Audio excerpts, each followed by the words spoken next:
video kali ini teman-teman, kita akan belajar tentang pengujian hipotesis. Nah, dalam video ini sangat diharapkan teman-teman mahasiswa mampu untuk memahami dan mengerti tentang makna hipotesis, dapat melakukan pengujian hipotesis dengan menggunakan prosedur yang benar, memahami dan mengerti uji signifikansi, mengetahui dan dapat melakukan pengujian sampel, baik sampel besar maupun sampel kecil, untuk nilai rata-rata dan proporsi dan selisih nilai rata dan proporsi. Terus juga dapat mengetahui dan melakukan pengujian sampel, baik sampel besar maupun sampel kecil, untuk selisih nilai rata-rata dan proporsi. Di sini juga diharapkan teman-teman bisa memahami dan mengetahui tentang kesalahan jenis 1 dan jenis 2, serta memahami dan dapat melakukan pengujian hipotesis untuk data berpasangan, dan mengetahui dan dapat menganalisis varians. Uji hipotesis yang akan kita coba yaitu uji hipotesis sampel besar dan uji hipotesis sampel kecil. Hipotesis itu adalah suatu pernyataan mengenai nilai suatu parameter populasi yang dimaksudkan untuk pengujian dan guna untuk pengambilan keputusan. Jadi jika hipotesisnya keliru, maka keputusan pun akan keliru. Oleh karena itu, hipotesis harus diuji berdasarkan data empiris, yaitu data pengamatan pada suatu sampel. Nah, setelah mendapatkan hasil statistik dari sampel, maka dapat digunakan untuk menguji pernyataan tentang populasinya. Apakah bukti empiris dari sampel ini mendukung atau menolak? Nah, proses tersebut itulah yang kita kenal dengan yang namanya pengujian hipotesis. Jadi, pengujian hipotesis adalah prosedur yang didasarkan pada bukti sampel yang dipakai untuk menentukan apakah hipotesis merupakan suatu pernyataan yang wajar dan oleh karenanya tidak ditolak, atau hipotesis tersebut tidak wajar dan oleh karena itu harus ditolak. Ciri-ciri hipotesis yang baik adalah menyatakan hubungan sesuai dengan fakta, sederhana, dan dapat diuji, serta dapat menerangkan fakta dengan baik. Contohnya, rata-rata hasil investasi di reksadana saham sebesar 10,5% per tahun.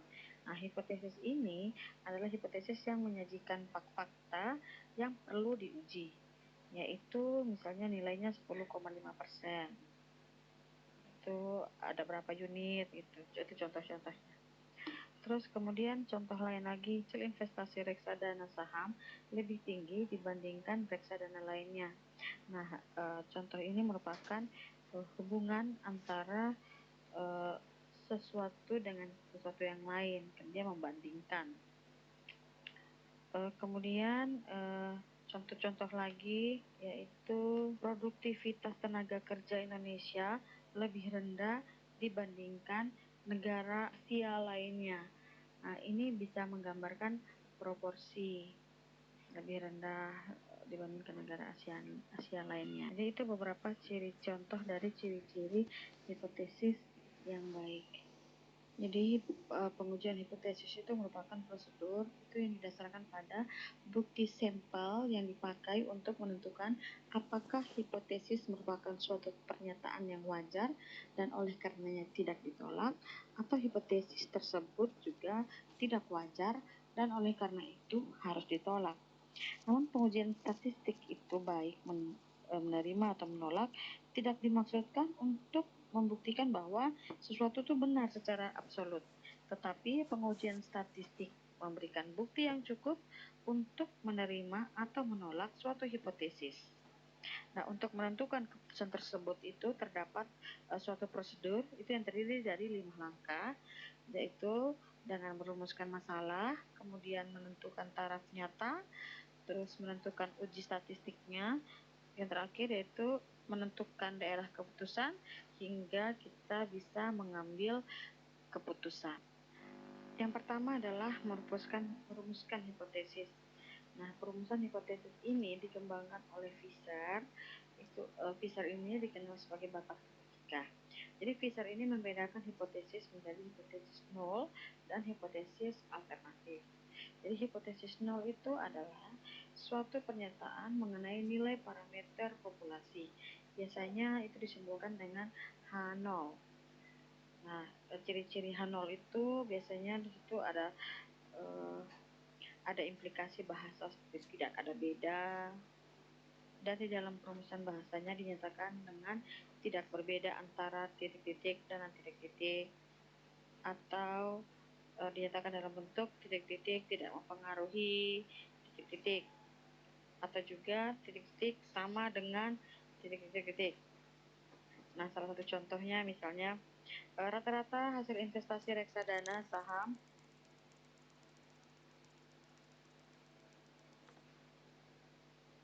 hasilnya adalah 0,5.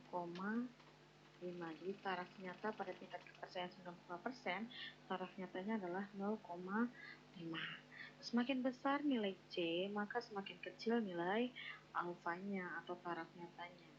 Nah, besar kecil nilai alfa ini bergantung pada berapa besarnya tingkat kesalahan yang menyebabkan risiko dapat diterima. Semakin besar tingkat keyakinan, akan semakin kecil taraf nyata, maka akan semakin baik.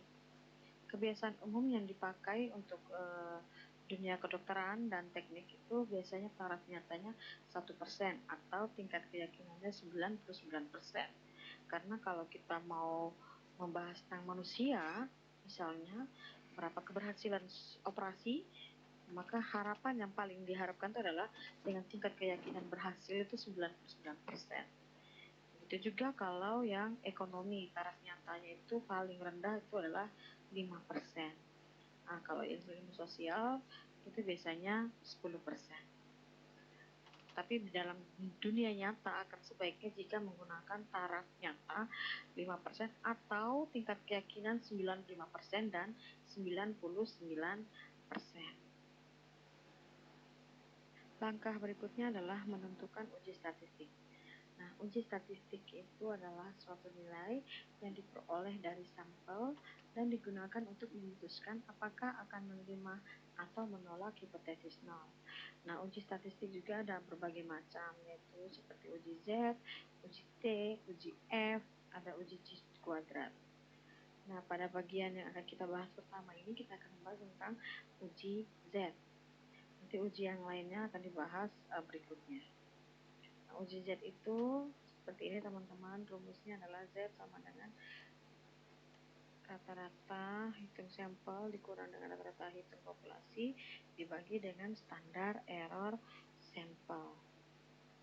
Nah, masih ingat rumus standar error masih sama seperti yang di video-video yang lalu. Langkah berikutnya adalah menentukan daerah keputusan.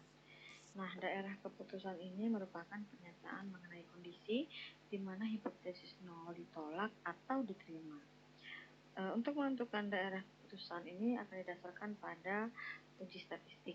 Nah, uji statistik Z atau uji Z, maka daerah keputusan juga menggunakan nilai Z yang diperoleh dari taraf nyata.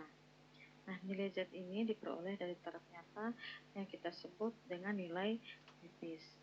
Bagaimana kita mencari nilai kritis? Nah, misalkan taraf nyata yang kita tentukan itu 5%. Dengan menggunakan distribusi normal, kita dapatkan nilai Z.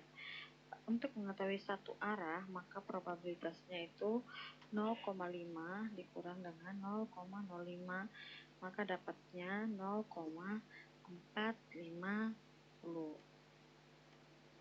0,450 untuk pengujian satu arahnya, dan kita kemudian mencari nilai Z dengan probabilitas 0,450 dan didapatkan nilai Z-nya adalah 1,65. Nah, nilai Z nilai 1,65 ini merupakan nilai kritis. Ini ya nilai kritisnya, merupakan nilai kritis, dan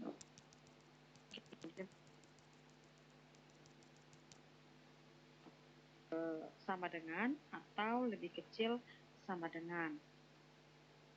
Nah, oleh karena hanya ada satu daerah penolakan, berarti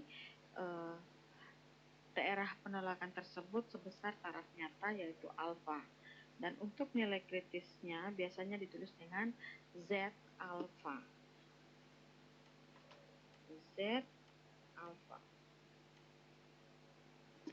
Sedangkan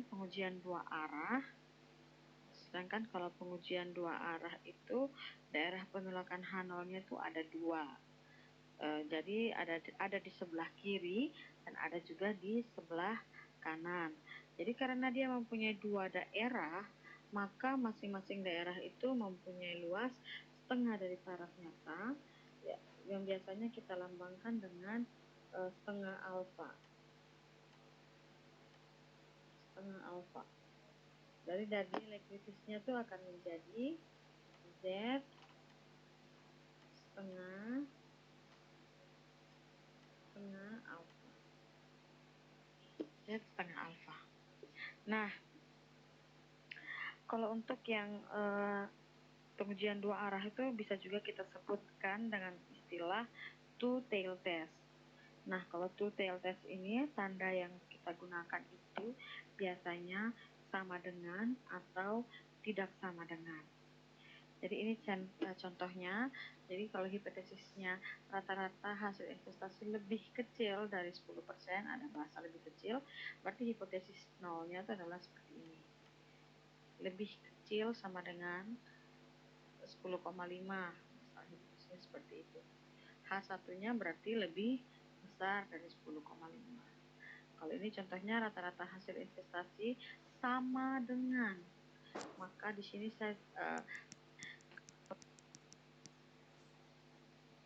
maka lembaga konsultan Humanica Konsultindo mengadakan penelitian pada 30 perusahaan reksadana saham dan didapatkan hasil bahwa rata-rata hasil investasi adalah 16,32% dan standar deviasinya 10,46%. Nah, ujilah apakah pernyataan perusahaan reksadana tersebut benar dengan taraf nyata 5%. Jadi taraf nyatanya kita dapatkan 5%. Langkah pertama adalah membuat hipotesis atau merumuskan hipotesis.